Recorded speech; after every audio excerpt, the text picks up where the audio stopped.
안녕하십니까. 도를 아십니까입니다. 암석의 화학 분석에서 파괴 검사에 대해서 이야기를 했는데요. 오늘은 비파괴 검사에 대해서 이야기해 보겠습니다. 비파괴 검사를 하기 위한 대표적인 장비가 EPMA입니다. 한국말로는 전자탐침 미세 분석이라고 합니다. 이 장비를 쓰면은 어떤 특정 광물이나 어떤 특정 물질 이것의 화학 성분을 미세한 영역에서 측정을 해 볼 수 있습니다.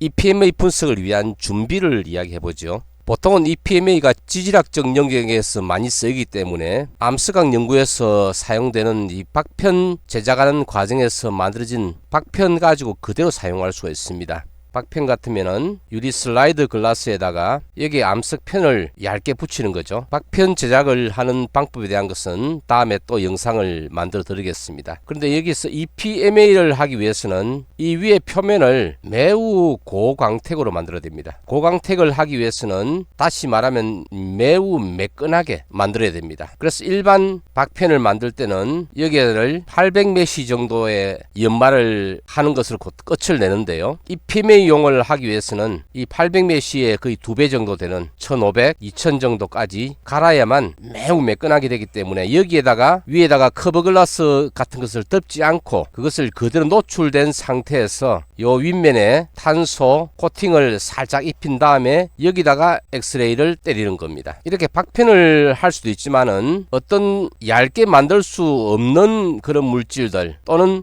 이 물질이 그냥 표면의 특성은 알아보고 싶지만은 빛이 투과하지 않아도 되는 그런 물질 같은 경우, 그런 경우 같은 경우는 이런 동그란 수지에다가 필요한 물질을 이렇게 박아 가지고 요 윗면을 그냥 아주 고연마를 합니다. 그렇게 해서 매끈하게 갈아낸 요 윗면 여기다가 역시 탄소 코팅을 해가지고 엑스레이를 때리면 되겠죠. 근데 일반 물품들은 이렇게 수지를 부어서 하고 이 박편을 가지고 하는 데서 유리한 점은 뭐 두 마리 토끼를 잡는 셈이죠. 그냥 편광 현미경을 관찰하는 용도로도 사용을 하면서 또 특정한 부분의 광물 성분을 알아내기 위해서 하는 것이기 때문에 이왕 박편 만드는 거 고연마로 해가지고 하면은 EPMA용으로도 사용할 수 있다는 거죠. 물론 제작 경비는 더 늘어납니다. 저는 우리나라에서 이 박편을 가장 잘 만드는 곳으로서 감히 추천을 드리기로는 잼텍이라는 회사가 있습니다. 이 회사가 제일 잘 만들어요. 일반 박편 같은 경우는 한 개당 제가 2018년도 정도까지는 만들어 보았는데 개당 6만원 합니다. 그런데 이렇게 고연마한 이런 EPMA용 박편은 그 당시에도 10만원 정도 했어요. EPMA라는 연구 분석 기기를 만드는 대표적인 회사가 두 개가 있는데요. 제올이라는 데하고 까메카입니다. 지금 이 사진은 제올의 EPMA 사진을 보여주는 것이고 다음은 까메카의 EPMA입니다. 실제 장비는 오른쪽에 있는 이겁니다. 이건데 이 모니터를 통해 가지고 이 기기를 제어를 하고 또 이 곳에서 여러 가지 자료를 받아보는 그런 컴퓨터죠. 이런 EPMA 기계를 사용하기 위해서 준비할 게 앞에도 말씀드렸듯이 이런 시료가 필요합니다. 위에 거는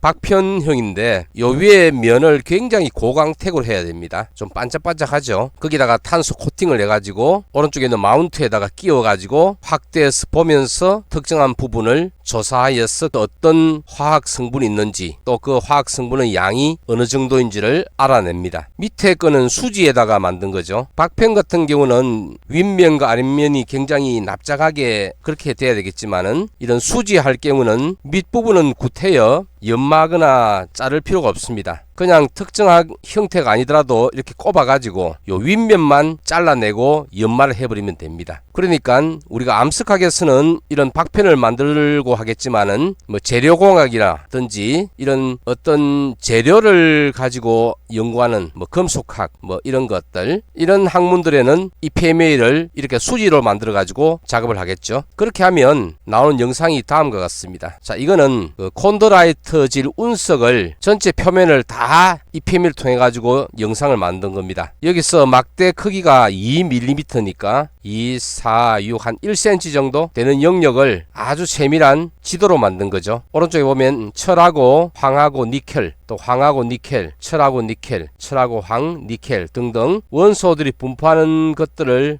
색깔 막대로 나타낸 건데, 예를 들어서 빨간색 요 부분은 철만 있는 부분이죠. 이렇게 영역별로도 어떤 원소가 어떻게 분포되는가 하는 것을 알아볼 수도 있고, 또 다음 그림을 보시면 어떤 광물이거든요. 이 광물이 색깔 좀 밖에하고 다르니까 하나의 특정한 광물이겠죠. 이 광물에서 MgO는 여기서부터 여기까지 끝까지 거의 한 30% 정도 있다는 것이고, 그 다음에 여기 보면 오른쪽에 보면 Al2O3는 좀 굴곡이지죠. 가운데 부분이 좀 많고 바깥으로 가면은 점점 적어진다. 이런 식으로 선상으로 추적을 하면서 화학 변화를 알아낼 수 있습니다. 그리고 이 광물에 MgO가 한 30% 들어있고 Al2O3가 한 5에서 6 들어있다. 그 다음에 Cr2O3가 0. 얼마 들어있다. 뭐 이거는 0. 몇 프로니까 광물의 조성에는 크게 영향을 끼치지 않는 원소 같아요. 하지만 MgO하고 Al2O3는 많이 들어있는 거죠. 그래서 이런 들어있는 함량을 가지고도 이 광물이 어떤 광물이다 하는 것도 알 수 있고, 제가 앞 영상에서 사장석과 감남석 같은 경우는 고용체 광물인데 이렇게 누대가 진다는 것을 이야기한 적이 있죠. 그런 경우에는 안쪽하고 바깥쪽에 원소가 어떻게 차이 나는지 그것도 알아낼 수 있습니다. 자, 이런 것이겠네요. 이 사진은 평강현미경에서의 사진이지만은 이 영상 자체가 EPMA에서도 그대로 뜹니다. 그럼 EPMA에서 요 안쪽하고 바깥쪽에 평강현미경상으로도 차이가 남을 알 수 있지만은 실제 화학 성분의 차이를 바로 알아낼 수 있다는 것이죠. 자, 이것도 마찬가지입니다. 자, 이게 평강현미경하고 EPMA를 활용해 가지고 영상을 만들어낸 것인데요. 요 위에 것이 평강현미경 사진인 것 같고, 밑에 이것이 EPMA를 통해 가지고 분석을 한 다음에 그 분석한 그 영역별로 화학 성분을 표시를 한 것입니다. EPMA도 아주 고가의 장비이기 때문에 이 기기를 가지고 있는 기관은 그렇게 많지는 않습니다. 분석을 하려면 시료를 준비를 해가지고 직접 가서 특정한 영역을 테크니션한테 여기를 해달라 이렇게 선정을 해줘야 되고요. 분석료는 제가 한국에서는 이것을 해본 적이 없기 때문에 정확하게는 모르겠는데 아마 시간당 경비를 받는 걸로 알고 있습니다. 장비를 시동 거는데도 시간이 걸리기 때문에 그것도 포함이 될 거고요. 그래서 1시간, 2시간 이런 짧은 시간이 아니라 아예 뭐 오전이라든지 오후 하루 종일 이런 식으로 해야 될 것으로 생각이 됩니다. 자, 이 영상까지 제가 지질학 또는 암석학에서 사용되는 화학 성분 분석에 대해서 기기를 3가지를 소개해 드렸습니다. XRF, ICP-MS 그리고 EPMA. 이 정도 기기만 사용하면 거의 암석학 논문을 쓰는데 필요한 화학 분석은 다 될 것이라 생각이 됩니다. 오늘은 암석의 특정 영역, 광물 또는 어떤 물질의 미세한 영역을 분석할 수 있는 EPMA에 대해서 이야기하였습니다.